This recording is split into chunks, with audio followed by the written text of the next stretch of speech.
Yes, well, today here at Nottingham Crown Court, Valdo Calocane, who also goes by the alias Adam Mendez, was sentenced to a hospital order. He will now spend most, if not all, of his life at Ashworth High Security Hospital in Merseyside. Calocane will never see the inside of a prison cell, and his sentence will be indefinite. Today we've heard from Justice Turner, who said that because of Valdo Calocane's mental illness, the condition schizophrenia, he might not have committed these acts. Calocane pleaded guilty not to murder, he pleaded guilty to manslaughter, but under the grounds of diminished responsibility because of his illness. Now that's something that's been incredibly controversial here at Nottingham Crown Court, because the family members of students Barnaby Webber and Grace O'Malley Kumar, as well as school caretaker Ian Coates, came to Nottingham expecting a murder trial, and that decision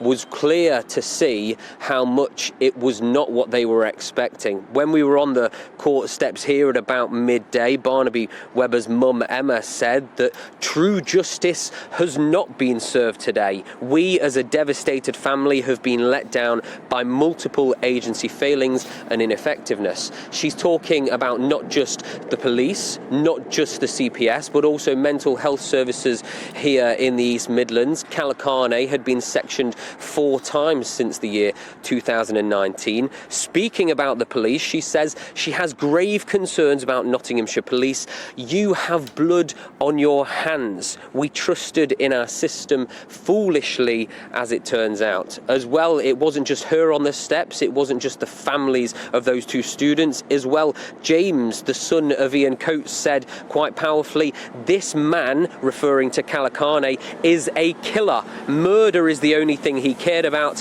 He's gotten away with murder. It is, of course, referencing to that night and that day on the 13th of June, 7 months ago now, when Nottingham, as well as the whole country, woke up to the devastating scene. Most of us initially thought there might have been some sort of terrorist attack. The scale of it was unknown in this part of the country. 4 different locations where Valdo Calocane had first stabbed those 2 students on Ilkeston Road multiple times with a double-edged dagger. He was carrying around a rucksack full of weapons. He then tried to break into a hostel where homeless men were living. He was pushed away, punched away from the window. Then he moved on to Magdala Road, where he convinced Ian Coates to step out of his van before stabbing him again to death. Stole Ian Coates' van, driving it into the city, into 3 pedestrians who this week we heard were lucky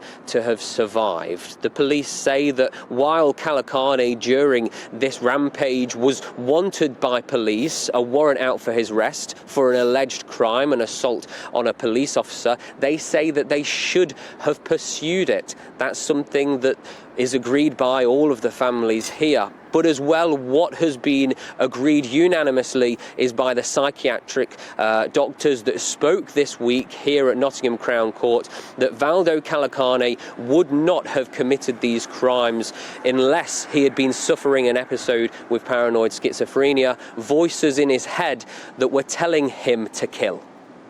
Will Hollis, thank you very much indeed for that comprehensive report, and you can only really sympathise with the families and the way in which they feel. They feel cheated by the system. They feel cheated that it wasn't a full murder trial. But goodness gracious me, this man had been sectioned 4 times since 2019. He should not have been out free on the streets, and that, I think, is something that will live with these people for the rest of their lives. Now, Rory Gagan is a former special advisor to Boris Johnson when he was Prime Minister on Justice and Home Affairs, and himself a former police officer. Rory, thank you for joining me.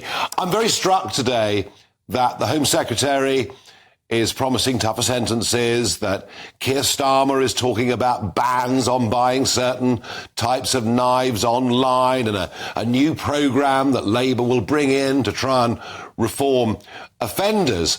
It seemed to me that we actually have enough laws in place already. You know, it is already a criminal offence to walk down the street carrying a dangerous bladed weapon unless there's some work reason or religious reason that you've got this knife with you. Do we need more laws, or do we have enough in place already? Thank you, Nigel. Yeah, look, I mean, we've got more than enough laws going after sort of, the supply, the sale and stuff, by all means pursue those things.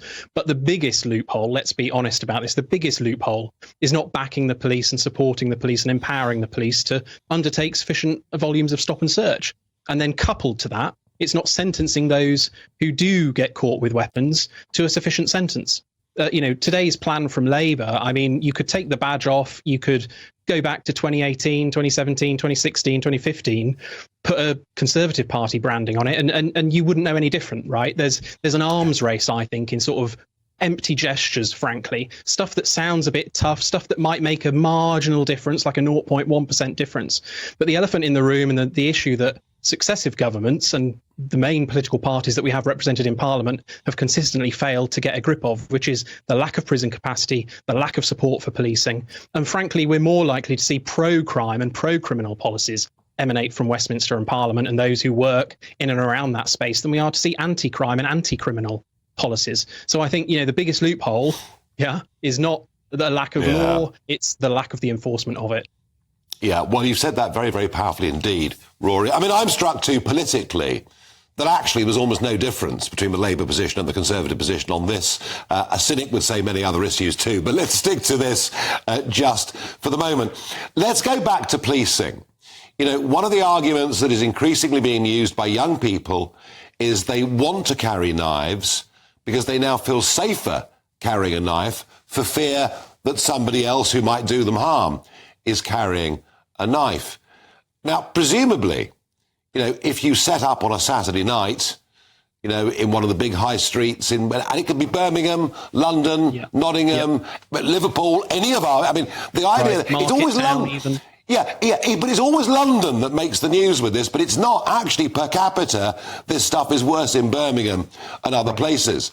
A fact I think that the media often tend to forget with our kind of London-based media. But correct. If you set up stop and search on a Saturday night, and you find 80 people in a high street that are carrying dangerous bladed weapons. Now, the police, of course, risk, if it's an area with a high ethnic population, of being accused of using racial profiling. But even if the police feel supported enough to carry out one of those type of raids, what will happen to those 80 young people? Well, all too often, and virtually let's be honest, more likely than not, slap on the wrist. We're in slap on the wrist territory. We've enabled, over successive decades, we've allowed political parties to talk tough but rarely deliver. And we've seen that perhaps most profoundly in this context of youth justice. Young people, there's a reason they're exploited by criminal gangs, right? Because they face lesser sentences. There's a reason they're exploited by criminal gangs, which is that basically the police and everyone else is told to treat them with kid gloves. And the truth is that doesn't help the young person who may well be being exploited, though plenty might choose to enter a sort of criminal sort of lifestyle or career, whatever you want to call it. But yeah, in essence, it's slap on the wrist territory. And we even see it, even when Parliament sort of sought to push a kind of two-strike rule for adult offenders, never mind children. Even then, the judiciary sort of find a way, and the prosecution and the police, they find a way to ensure that it's not dealt with as robustly as the public would like. And I think basically there's a moment coming up, I think, soon, where essentially people, and that's all of us, I include myself in that, the next time we're facing a general election, we need to ensure that we do not give our vote to parties who are not serious about tackling these issues. Part of the problem at the moment, of course, is that in terms of those parties we see in Westminster, none of them really offer the sort of serious solutions that we need. You speak to the average police officer, they will happily rattle off examples of people. And as a former officer myself, I can tell you there were young people who, frankly, we dealt with them. We caught them. I would go out, stop and search, catch them, put them before the court. And then instead of dealing with them, instead of giving them the support they need, the security they need, the safety they need of a custodial sentence, what we do is we let them run wild. We let them run around London, ticking time bombs, and increasingly through things like county lines, we see them not just run around London as ticking time bombs, we see them flow out to market towns where obviously mayhem can ensue. So for me, just as with the small boats issue, Nigel, I think there's going to come a moment where basically the public, we all need to stand together and withhold our vote from parties who are not serious about this. And I think the two main parties who currently dominate Westminster, currently dominate Parliament, they need to seriously think about this ahead of the next general election, or else I suspect they'll soon come to discover just how wide that gap is between the public and themselves.